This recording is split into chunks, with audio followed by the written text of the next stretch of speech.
Hey, this is Gabriel Walters with Steadyworth, and I am helping make personal financial planning easy to understand. Today, we're going to talk about your income and how it pertains to your financial plan. Financial planning is not taught in most homes, and it's missing from almost all formal education. So most people are going through life working from a disadvantage when it comes to effectively managing their money.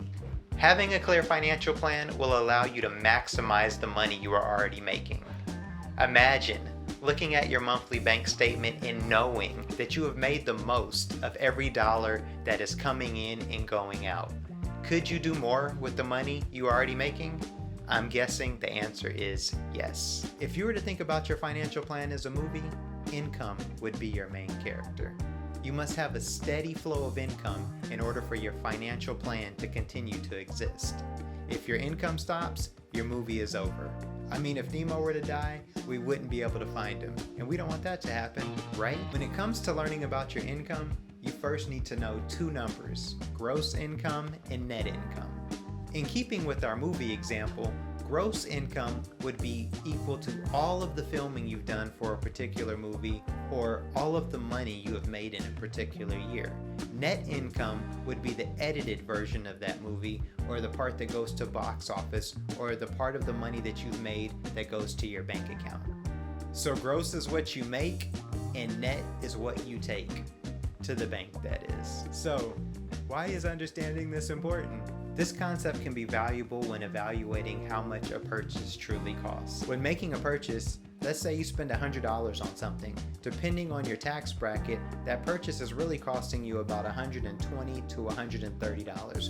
Remember, first you're going to need to make that $120 to $130 of gross income before you net the $100 that was deposited into your bank account that you just spent. Keep this in mind when you are calculating the cost of a purchase. Ask yourself, what is my true opportunity cost? You'll also use this same concept when deciding to take on debt.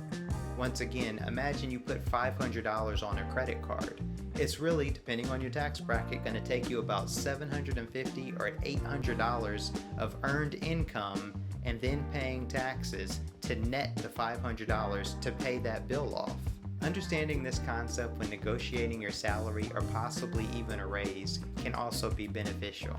I've had so many friends get a new job offer or even a raise, and then they're wondering how this money that they're going to be making is going to impact their income, and then when they see the reality of what the gross versus the net looks like, it's a lot different than what they were initially expecting. We also hear about this happening with athletes. You may hear of an athlete getting a $20 million contract to play for a team, when really that $20 million is their gross income and their net income is going to be closer to $12 to $13 million.